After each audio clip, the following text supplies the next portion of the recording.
Salut, c'est Élise Esther Jeune Kamana. Salut. Nous réagissons par rapport à la question de la semaine. Comment savoir quand est-ce qu'on est prêt pour le mariage? Et à cet effet, nous allons réagir en deux volets. La première étape, ça sera, nous allons nous appesantir sur les réponses que les internautes ont données sur la plateforme.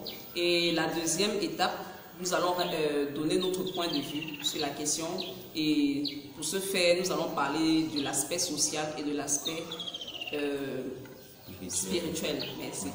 Ok, concernant la revue des commentaires, nous avons la réaction de Doc Valais Adou, qui dit on n'est jamais assez prêt pour le mariage, exception faite pour l'homme. Vogo Sandrine nous dit être sûr de pouvoir rendre heureux son partenaire et prier également pour son partenaire. Chibinou Bissi nous fait un listing de plusieurs facteurs, parmi lesquels travailler en soi, comme on aimerait voir en l'autre. Elle parle également de développer le fruit de l'esprit à nous. Elle parle aussi de pardonner, d'avoir Dieu au centre de sa vie. Milky l'appelle Kuete nous dit il faut se connaître soi-même. Et elle rappelle que le mariage c'est un engagement où on s'attache à une seule personne avec laquelle nous allons former une seule chair. Abosoro Esther nous parle d'un amour, d'un engagement inconditionnel et aussi la nécessité de tourner la page sur son passé. Ok, nous allons entrer dans le vif du sujet.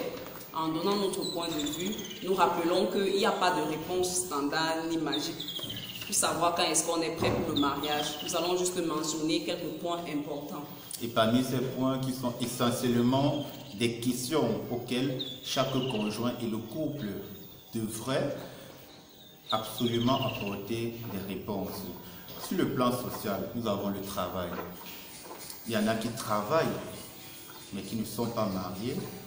Il y en a qui ne travaillent pas, mais qui également sont mariés. Le travail est un facteur clé. Nous avons la famille.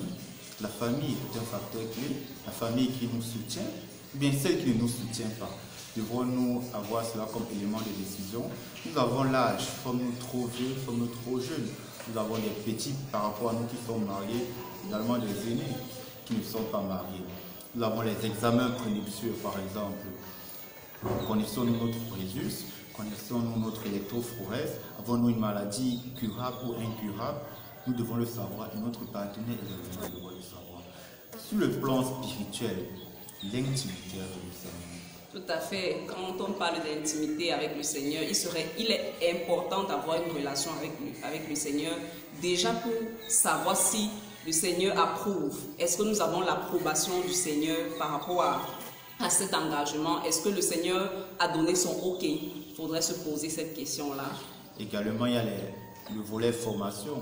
Il y a des groupes, des programmes, des séminaires organisés par des conseillers matrimoniaux, conjugaux, qui pourraient être utiles en ce qui concerne la préparation au mariage. Nous avons aussi la mission, notre appel en tant qu'enfant de Dieu, quel est l'appel, quelle est la mission que nous avons pour notre vie. Également, à la réponse à cette question, nous pourrons déboucher sur l'appel qu'aura notre couple. Est-ce que faire des enfants? Et si nous n'en faisons pas, que faisons-nous? Quel est donc l'appel que le couple a? Tout à fait. Nous voulons aussi ajouter qu'il est important de faire un travail sur soi. Au-delà des formations, il est important de faire une introspection, se connaître soi-même, travailler sur son caractère et beaucoup d'autres choses. Oui, en résumé, ce que nous pourrons dire pour conclure est que on est prêt pour le mariage lorsque nous avons la conviction individuelle, la conviction de couple qu'il est temps de nous marier. Ainsi, nous serons prêts pour le mariage. Et comme je l'ai souvent dit, le mariage est un acte d'obéissance sur la base de notre foi. Nous le marions pour honorer Dieu et Dieu honore ceux qui l'honorent. Merci. Ok, merci.